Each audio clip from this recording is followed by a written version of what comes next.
dia, meus irmãos, minhas irmãs. Como é que vocês estão? Espero que estejam todos bem, guardados debaixo da graça do nosso Senhor Jesus Cristo. Espero que esse tempo de pandemia que ainda estamos vivendo tenha passado da melhor forma, que vocês não tenham se contaminado, que os familiares, além daqueles que nós já sabemos os casos dominicalmente, possam ter se curado. Em suma, que a igreja esteja saudável fisicamente e saudável espiritualmente. Esse é o nosso desejo, esta é a nossa vontade, a nossa orientação, que o Senhor esteja com cada um em particular. Nós vamos retomar aqui a nossa aula da escola dominical. Estamos falando sobre a vida de João Marcos. Esta é a terceira aula que falamos sobre a vida de João Marcos. Se por acaso você não ouviu as outras aulas, que você retome, né, para que seja sincrônico, né? Ou seja, que você tenha um acompanhamento, né, mesmo que você esteja assistindo só esta aula, né? Nós estamos falando sobre a vida de João Marcos e nós chegamos num ponto crucial. Nós falamos que João Marcos, na nossa última aula da escola dominical, João Marcos, ele participou, juntamente com Paulo e Barnabé, da primeira viagem missionária. Então, eles saíram de Antioquia, foram em direção a Chipre e depois de algum tempo, né, João Marcos ele é chamado como auxiliar, né, de Paulo e Barnabé. Depois de algum tempo, quando chegaram na cidade de Perge, da Panfilha, João Marcos decidiu abandonar a missão e retorna a Jerusalém. Nós não sabemos exatamente quais foram os motivos que levaram João Marcos a abandonar a primeira viagem missionária, mas na aula da semana passada nós levantamos algumas hipóteses, nós levantamos algumas possibilidades, evidentemente que não passam de especulação, mas também não pode ser considerado muito distante destas questões. Nós falamos que os motivos que levaram João Marcos a desistir desta primeira viagem missionária ou foram, né? Nós levantamos aí 6 ou 7 hipóteses que são as seguintes.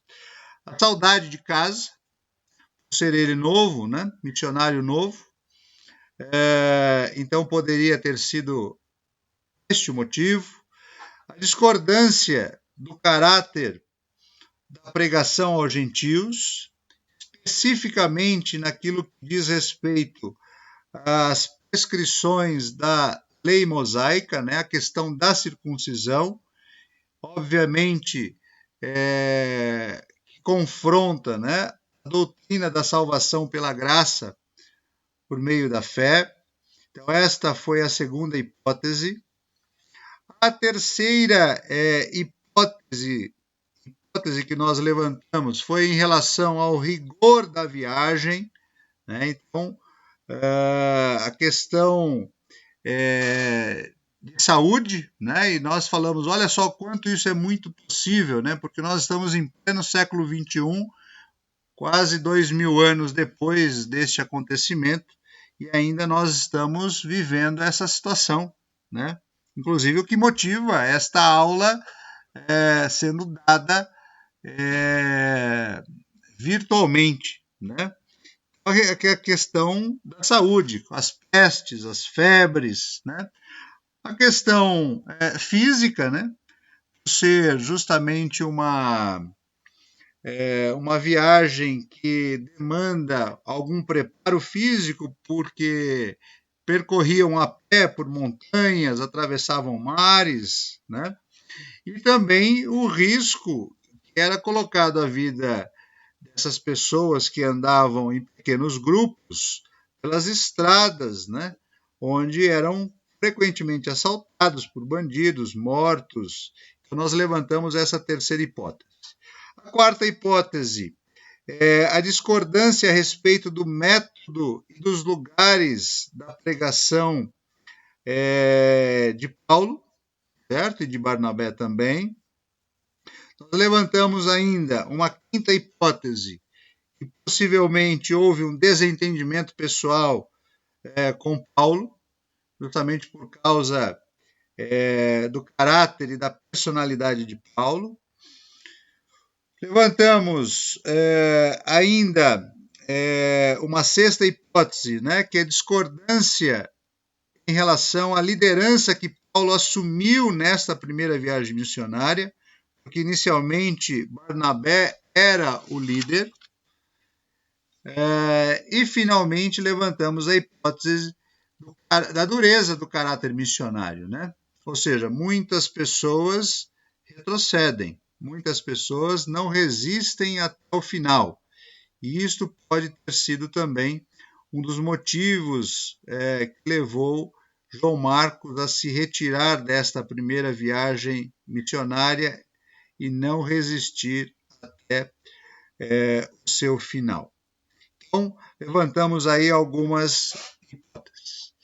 Depois deste evento, né, da desistência de João Marcos da primeira viagem missionária e, consequentemente, o seu abandono, João Marcos só aparecerá novamente nas Escrituras quando dá sugestão de Barnabé para a segunda viagem missionária, o que tornou, evidentemente, um ponto de discórdia e de separação entre Paulo e Barnabé. Nós estamos abrindo, digamos, uma janela nestas últimas aulas para falar da vida e da importância de João Marcos. Fecharemos essa janela nesta aula e depois retornaremos à segunda viagem missionária. Mas é importante dizer que entre o final da primeira viagem missionária e o início da segunda viagem missionária, transcorreram aí 2 anos.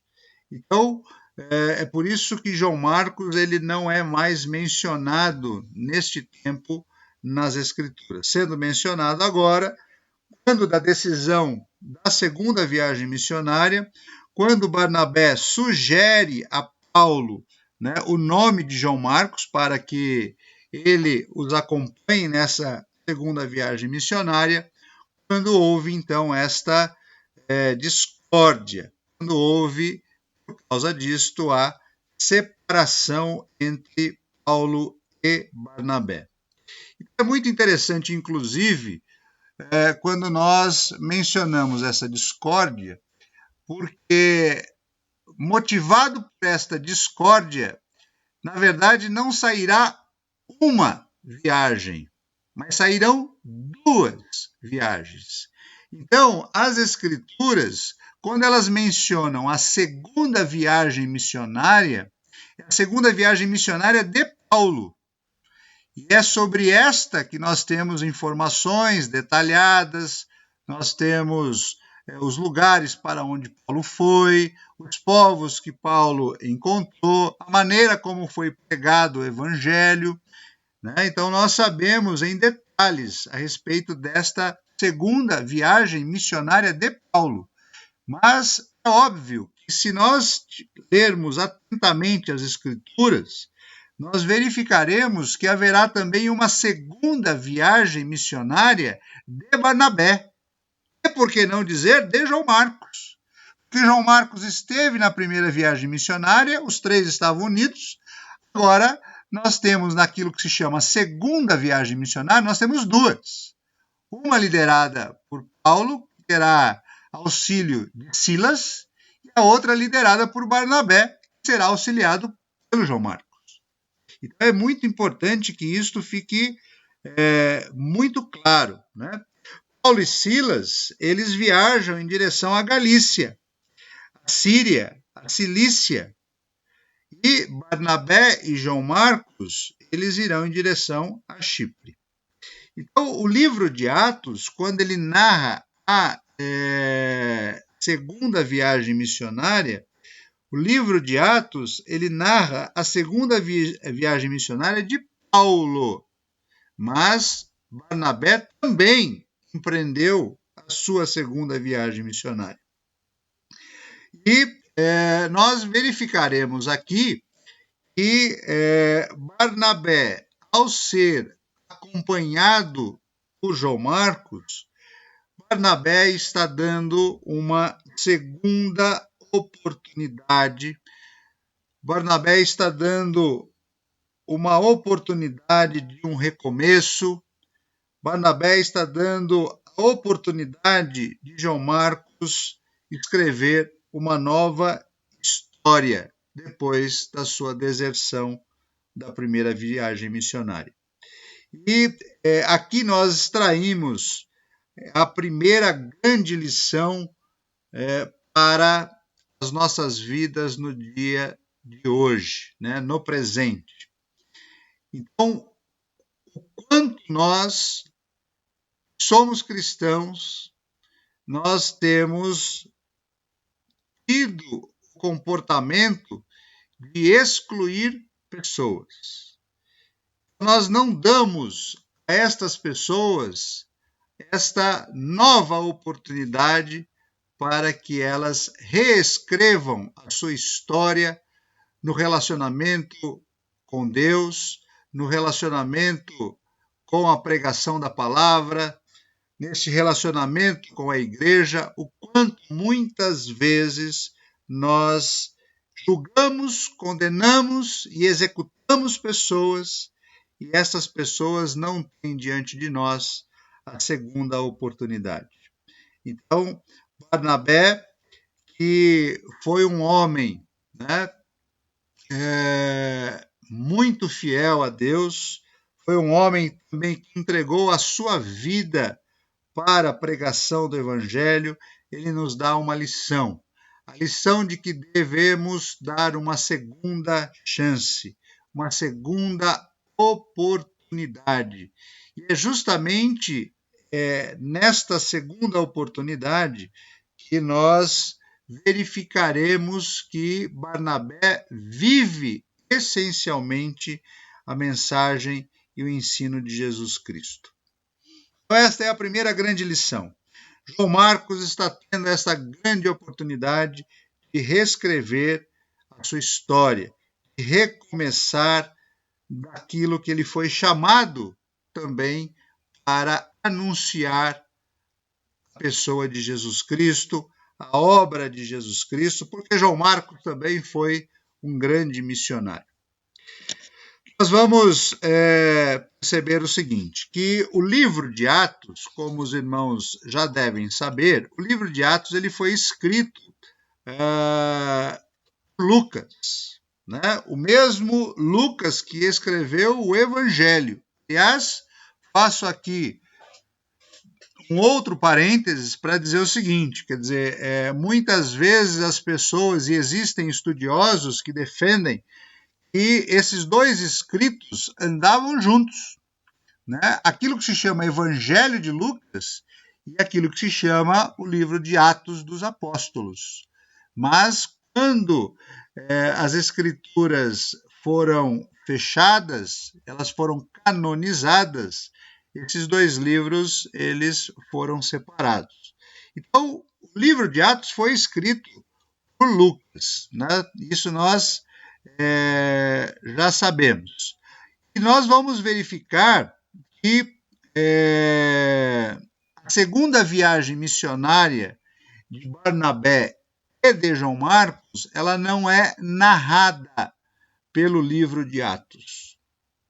Então, nós perceberemos que nunca mais, depois desta menção que é feita no início da segunda viagem missionária, em que Paulo e Barnabé têm uma discordância, eles não concordam com a pessoa de João Marcos. Barnabé quer levá-lo, Paulo não quer levá-lo. Depois deste incidente, o nome de João Marcos ele não é mais mencionado no livro de Atos dos Apóstolos. O nome de João Marcos ele somente será mencionado por Paulo e por Pedro, respectivamente nas suas cartas. Isso é importante que seja dito. É importante que seja dito. E nós precisamos fazer esse trabalho investigativo de perceber estas especificidades, essas particularidades. E é muito interessante nós percebermos que João Marcos será mencionado nas Escrituras, nas cartas que foram escritas pelo apóstolo Paulo, justamente pelo apóstolo Paulo que não queria levar João Marcos na segunda viagem missionária. Então aqui a gente já começa a deduzir algo que é muito importante, o quê? Que houve um processo de reconciliação, para que posteriormente o próprio apóstolo Paulo mencionasse João Marcos, né? Sendo que neste momento específico do início da segunda viagem missionária, Paulo não quis a presença de João Marcos. Então, nós poderíamos supor, né, que por causa de João Marcos ser o motivo da discórdia entre Paulo e Barnabé, que não haveria mais nenhuma possibilidade de ministério juntos no futuro. Paulo e João Marcos jamais estariam novamente próximos. E não é isto que nós verificamos. Então, é muito interessante observar isso. E nós começamos a fazer esse trabalho investigativo, nós vamos identificar na carta que Paulo escreve aos Colossenses, né, no momento em que Paulo escreve esta carta, Paulo está preso em Roma. Paulo está preso em Roma, é a sua primeira prisão, né, em Roma, tá certo? E esta carta que Paulo está escrevendo aos Colossenses, ela só se deu após a terceira viagem missionária.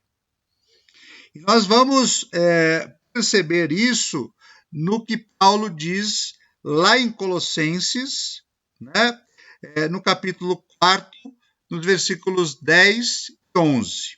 Então, esta primeira viagem missionária, essa primeira prisão de Paulo em Roma, ela ocorre entre os anos 60 e 62. Paulo está preso em Roma, já depois da terceira viagem missionária, é preso que Paulo escreve a carta aos Colossenses. E aí eu vou ler para os irmãos, os convido, inclusive, a abrir aí as suas Bíblias, para que nós leiamos juntos. Então, repetindo, a carta de Paulo aos Colossenses, no capítulo 4, nos versículos 10 e 11, diz assim, no final da carta aos Colossenses: Saúda-vos Aristarco, prisioneiro comigo, e Marcos, primo de Barnabé, sobre quem recebestes instruções. Se ele for ter convosco, acolhei-o. E Jesus, conhecido por justo, os quais são os únicos da circuncisão que cooperam pessoalmente comigo pelo reino de Deus. Eles têm sido o meu lenitor. positivo. O que nós podemos aprender desta passagem, desta carta que Paulo direciona aos irmãos colossenses? Nós podemos aprender aqui que Paulo, ao mencionar João Marcos, ele menciona João Marcos de maneira apreciativa, ou seja, ele tem um apreço por João Marcos. E este apreço está justamente porque, neste momento da vida de Paulo, que Paulo está encarcerado em Roma, João Marcos lhe serve como um consolo, de quem houve uma consolação. Então, João Marcos, ele tem esta consideração, né, nas palavras de Paulo, né, de quem ele recebe uma consolação.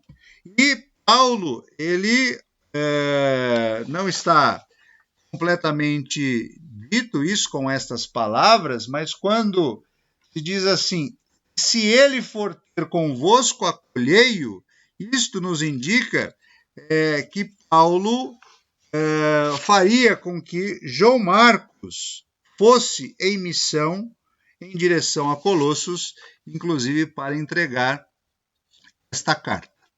Então, nós percebemos o conceito que Paulo tem, já no final da sua vida, um conceito positivo. Paulo e João Marcos estão novamente juntos, significa que houve um ministério conjunto desses dois grandes irmãos. A outra citação que nós temos a respeito de João Marcos encontra-se na carta a Filemon. Encontra-se na carta a Filemon. E aí eu convido os irmãos também na carta a Filemon 24, no versículo 24. A carta a Filemon só tem versículos, né? Só tem um capítulo. A carta a Filemon se encontra depois de 1 Timóteo, 2 Timóteo, Tito, Filemon. Versículo 24 diz o seguinte: Marcos, Aristarco, Demas, Lucas, meus cooperadores. Então, mais uma vez, nós temos uma demonstração por escrito nas Sagradas Escrituras que João Marcos e Paulo, eles se reconciliaram. João Marcos foi importante na parte final do ministério de Paulo. Nós verificamos aí que Paulo menciona João Marcos como seu cooperador, ou seja, Paulo e João Marcos trabalhavam na obra de Deus e haviam, então, se reconciliado, e significa dizer, então, que as coisas velhas já passaram, né? Nós temos uma outra passagem em que Paulo atesta sobre a figura de João Marcos. E Paulo agora está preso novamente, agora também em Roma, mas pela segunda vez.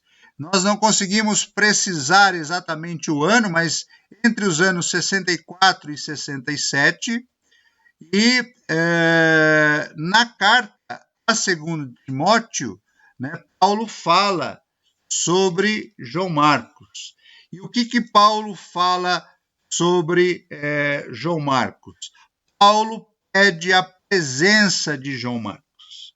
Paulo pede a presença de João Marcos. Então, eu convido os irmãos a abrirem as suas Bíblias em 2 Timóteo, no capítulo 4, versículo 11, diz assim: somente Lucas está comigo.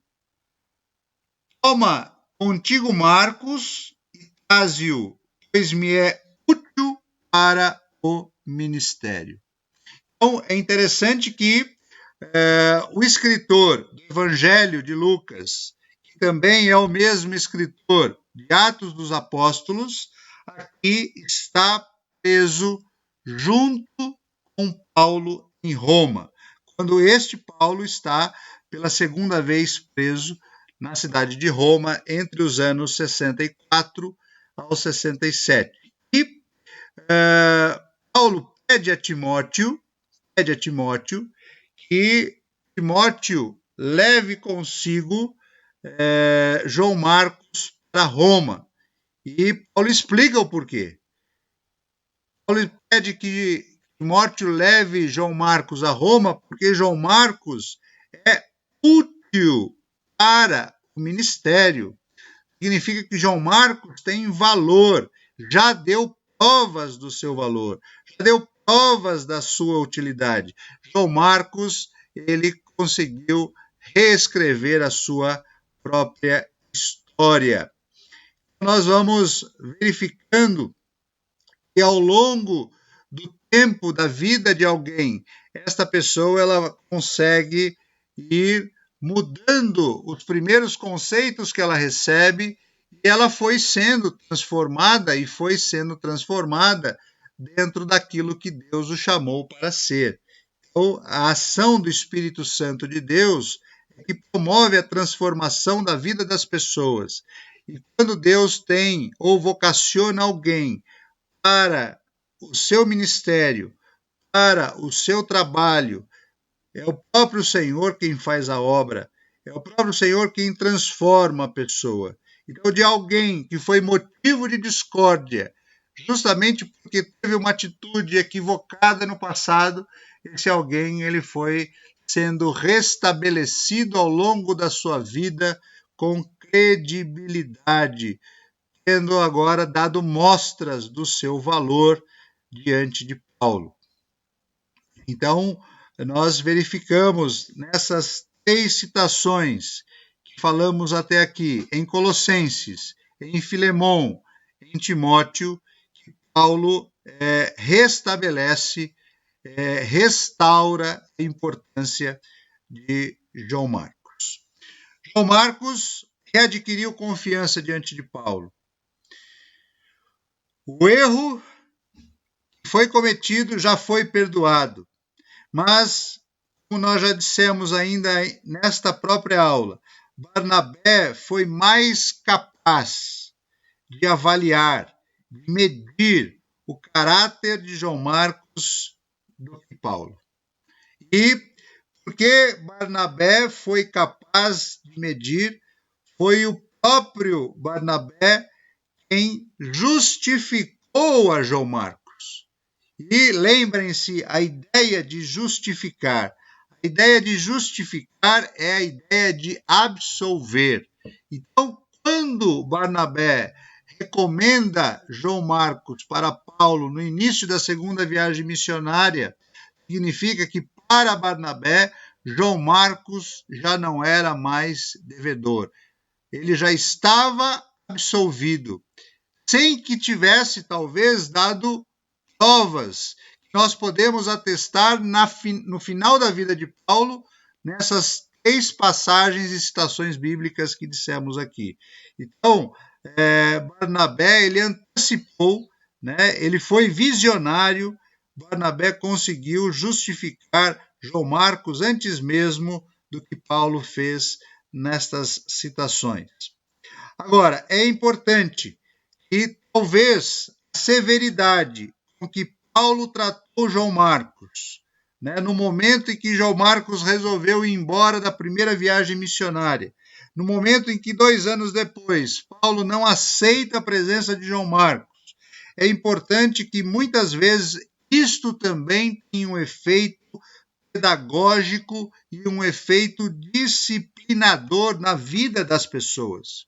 Então, nós, como igreja, na nossa Constituição, está lá dito, os irmãos que fazem algumas coisas que prejudicam a paz da igreja, a harmonia da igreja, eles podem ser disciplinados. Está escrito na nossa Constituição.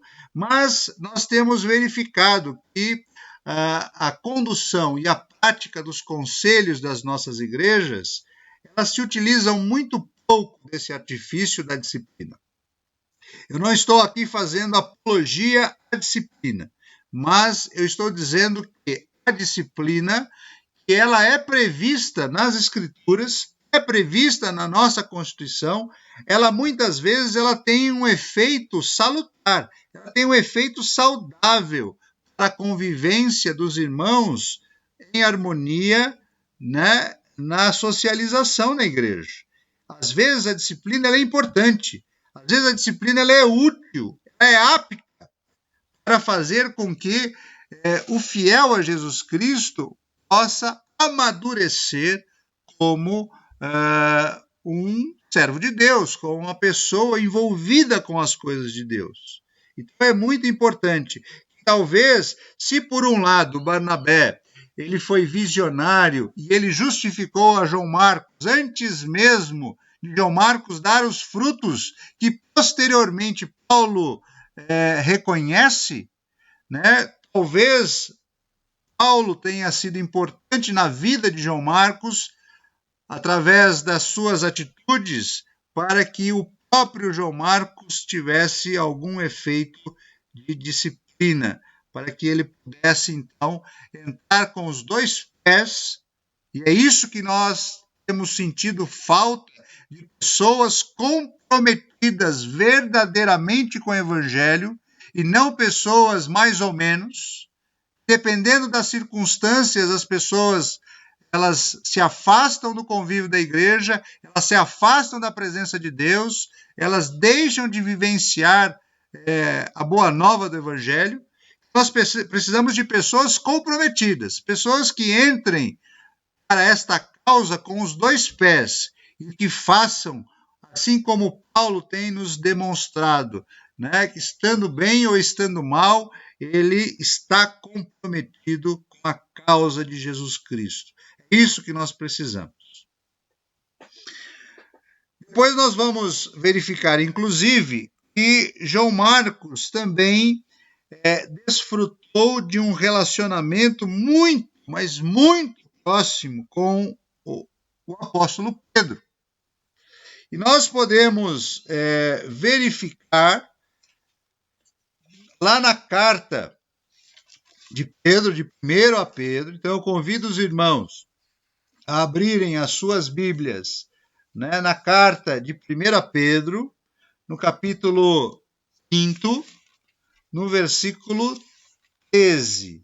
Então, carta de 1 Pedro, no capítulo 5, no versículo 13. Diz assim: ela que se encontra em Babilônia, também eleita, os saúda. Então, ela, nas palavras do apóstolo Pedro, é a igreja, certo? A igreja que se encontra em Babilônia. E Babilônia aqui é uma metáfora, né? Uma figura de linguagem. Muito provavelmente o apóstolo Pedro esteja se referenciando à cidade de Roma, certo? A igreja que se encontra em Babilônia, ou seja, aquela que se encontra em Babilônia, quer dizer, a igreja que se encontra em Roma, também eleita, os saúda, como igualmente meu filho Marcos. Como igualmente meu filho Marcos. Então, Pedro trata João Marcos como meu filho. Pedro trata João Marcos como meu filho. E nós não podemos nos esquecer que aqui nós estamos no momento final da vida de Pedro também. Pedro também está em Roma. Pedro também está preso. E percebam o ministério, inclusive de João Marcos, que é consolar aqueles que estão presos. João Marcos esteve com Paulo na prisão. Agora João Marcos está com Pedro também na prisão. E é muito interessante observar que o primeiro contato que João Marcos teve com os cristãos foi com Pedro. E nós já falamos em outras aulas, há pelo menos 2 aulas atrás, lá no livro de Atos, no capítulo 12, no versículo 12. Logo que Pedro, lá naquele momento, né? Então é muito interessante, inclusive, observar a vida desses apóstolos, né? Eles passavam parte da vida pregando em viagens missionárias e parte da vida presos. Naquele momento, Pedro, né, que tinha sido preso, já era a 3ª prisão. Então, a gente deduz aqui que pelo menos Pedro foi preso 4 ou 5 vezes, tá certo? Então, no capítulo 12, versículo 12, diz assim: considerando ele a sua situação, quer dizer, Pedro, considerando a sua situação, resolveu ir à casa de Maria, mãe de João, cognominado Marcos, onde muitas pessoas estavam congregadas e oravam. Então, o primeiro contato que João Marcos teve com os cristãos foi com Pedro. Quando Pedro sai aqui da sua 3ª vez na prisão, muito antes das viagens missionárias. Tá certo? Muito antes das viagens missionárias. E agora, no final da vida de Pedro, João Marcos está com Pedro novamente. Então havia uma amizade entre eles.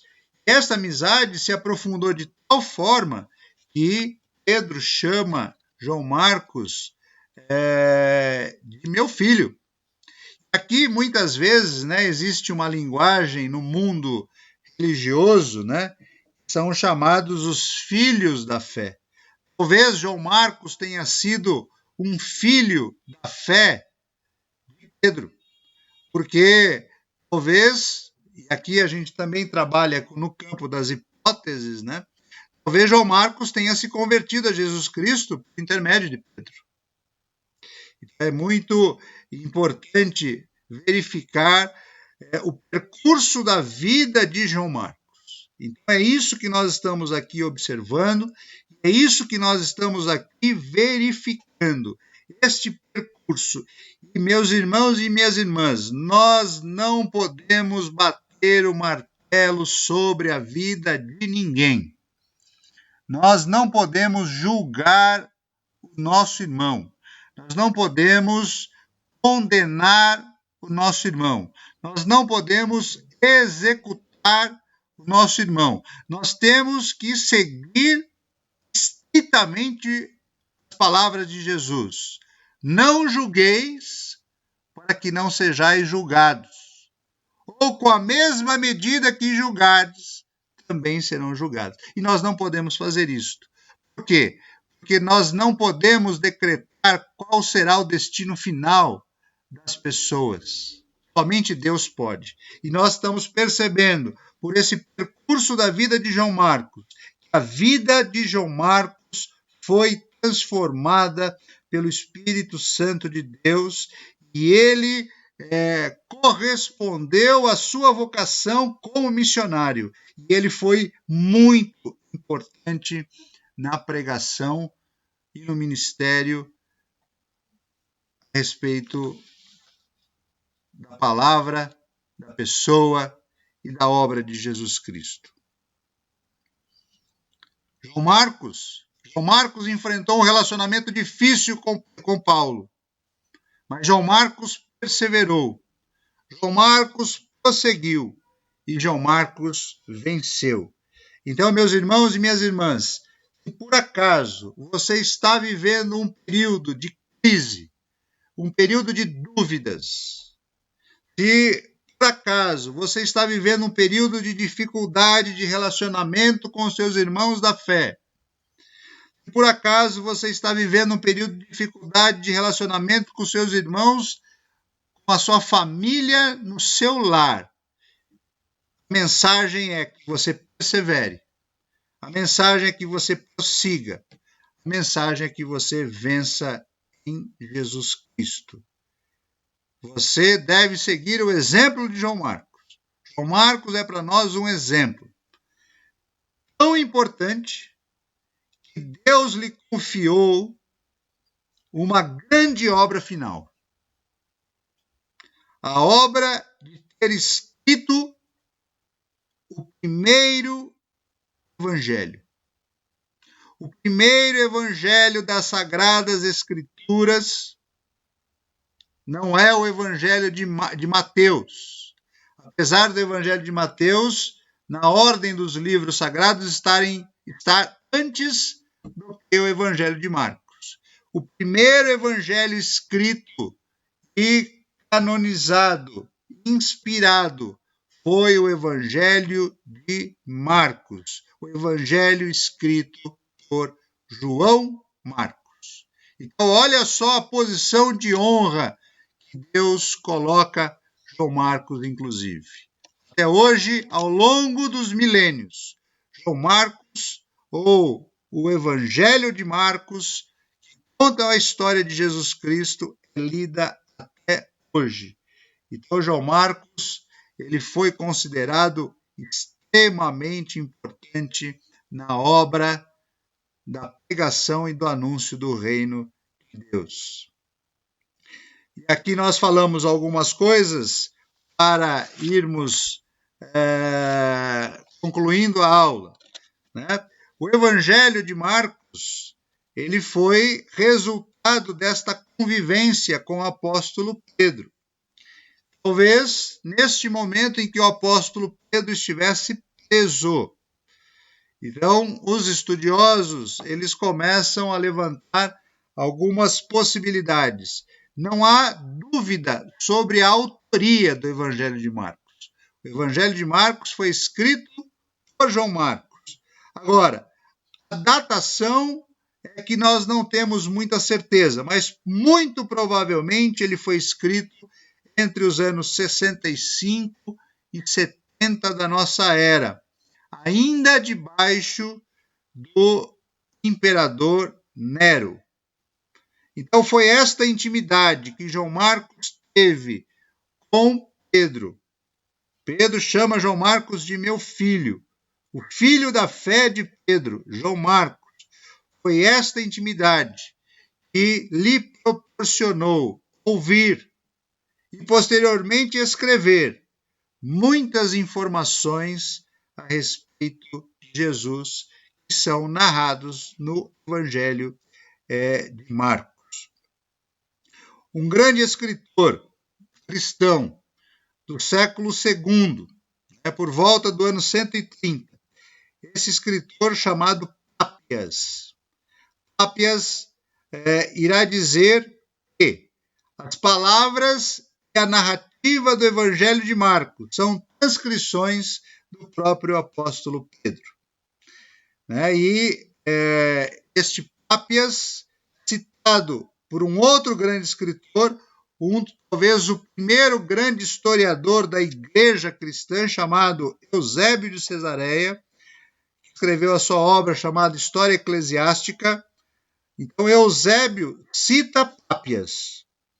E o que Eusébio cita de Pápias? Que Pápias teria dito o seguinte: que João Marcos foi o intérprete, o compilador do ensino de Jesus Cristo, sobre as quais, abre aspas, as coisas ditas e feitas pelo Senhor, fecha aspas, Senhor Jesus Cristo. E esta foi uma compilação, esta foi uma interpretação, esta foi uma narrativa, uma transcrição precisa porque esteve junto com Pedro nesse período de prisão.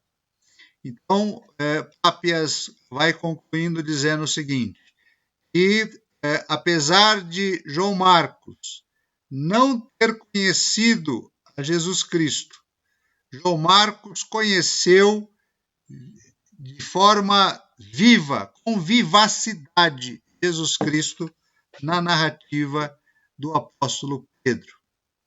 Então, é este testemunho de Pápias de Hierápolis que invalida a autoridade e a utilidade do relato de Marcos, naquilo que nós chamamos de Evangelho de Marcos, para a igreja primitiva.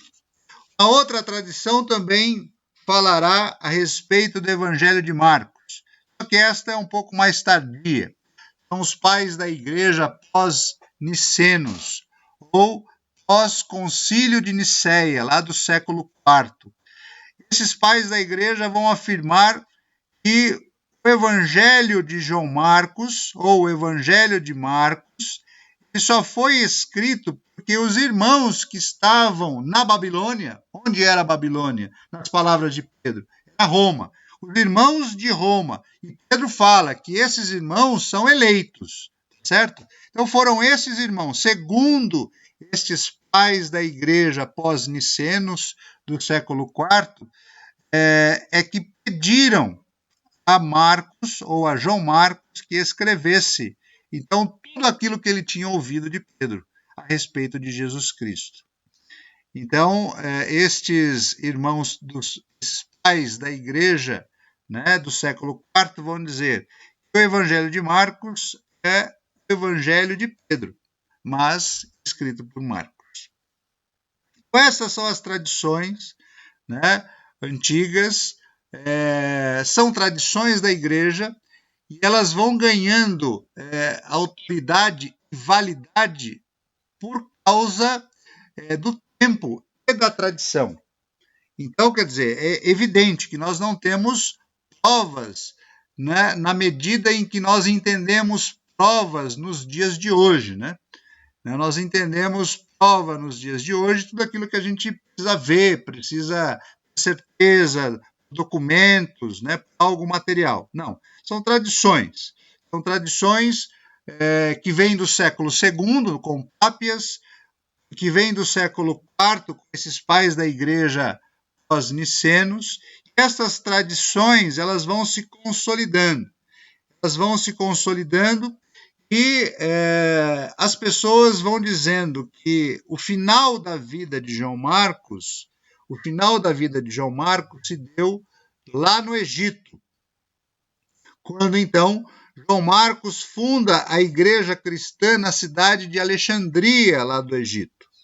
E foi nesta cidade, em Alexandria, né, não temos esta prova, né, do ponto de vista científico, mas a validade e a autoridade da tradição diz que foi nesta cidade que João Marcos morreu por causa do nome de Jesus Cristo. João Marcos foi martirizado nesta cidade, em Alexandria, lá no Egito, e que os seus restos mortais depois teriam sido transportados, né, para a Europa, e hoje os seus restos mortais estão na cidade de Veneza, na Itália. Isso nós não podemos atestar, né, da forma como dissermos, termos prova. E esses restos mortais estão numa grande igreja na cidade de Veneza, chamada de Basílica de São Marcos. Então, finalmente, a vida e a importância de João Marcos para o cristianismo. João Marcos foi um grande missionário. Então, primeiro fato, primeiro elemento. João Marcos foi consolador, cooperador de Paulo, nas próprias palavras do apóstolo Paulo.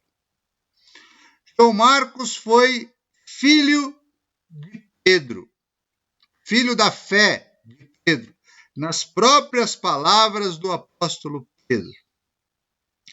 João Marcos tinha a vocação de estar consolando aqueles irmãos que estavam presos. Esteve junto com Paulo quando este esteve preso, esteve junto com Pedro quando este esteve preso também. João Marcos torna-se importantíssimo para o cristianismo, porque foi o primeiro a escrever as coisas ditas e feitas por Jesus Cristo. O Evangelho de Marcos, que apesar de estar em segundo lugar entre os 4 evangelhos, segundo lugar em posição, né? Primeiro é Mateus, depois Marcos, Lucas e João. Apesar de estar em segundo lugar, este evangelho foi o primeiro a ser escrito. Sobre isto, não há dúvida. Não há dúvida. Aliás, não só não há dúvida que foi o primeiro a ser escrito, como também serviu de base para que fosse escrito o Evangelho de Mateus e depois fosse escrito o próprio Evangelho de Lucas. E é muito interessante que numa das passagens que nós lemos, de quando Paulo estava preso, estavam com ele Marcos, ou seja, João Marcos e Lucas. Os dois estavam presos junto com Paulo. E foram esses dois que escreveram também os evangelhos. Então, não há dúvida de que o Evangelho de Marcos foi o primeiro a ser escrito, como também não há dúvida que o Evangelho de Marcos serviu de base para a escritura do Evangelho de Mateus e a escritura do Evangelho de Lucas. E esses 3 evangelhos, nos nossos estudos, são chamados de evangelhos sinóticos. Por quê? Porque existe uma referência, uma correspondência cruzada entre estes 3 evangelhos. Vocês já devem ter observado, já devem ter percebido que muitas passagens de um evangelho podem ser encontradas em outro evangelho. Existem Bíblias, inclusive, que a cada fundamento ou cada parte da Bíblia ou cada perícope, é este o termo mais técnico que a gente usa, em referência em outro evangelho. E existem Bíblias que dizem, olha, está sendo narrado lá, de repente, o milagre de Jesus. O mesmo milagre você pode encontrar em Marcos, capítulo tal, versículo tal, em Lucas, capítulo tal, versículo tal. Ou seja, existem referências cruzadas. Por quê? Porque os 3, eles têm a mesma base, né?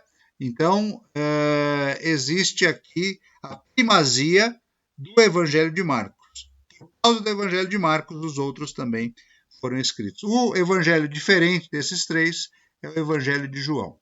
Mas isso é uma outra história. Então, com isso, nós concluímos a vida de João Marcos. Gostaria que os irmãos refletissem esta semana sobre o percurso da vida de uma pessoa e quando Deus tem um chamado para a vida de uma pessoa, Deus cumprirá tudo aquilo que está determinado por ele.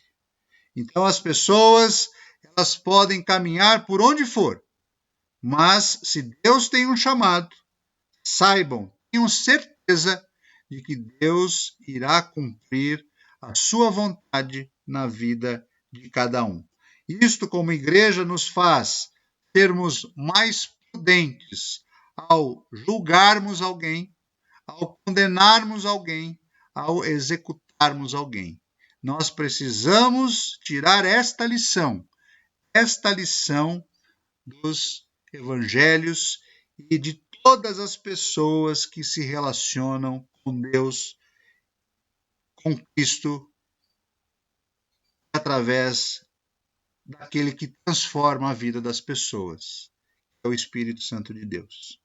Que você tenha uma excelente semana, uma semana de reflexão, uma semana em que você verifique o quanto as pessoas elas são importantes para Deus. E você é o mais importante. Que Deus possa te abençoar, que Deus derrame as suas bênçãos e a sua graça sobre a sua vida durante essa semana. Nós agradecemos em nome de Jesus. Amém.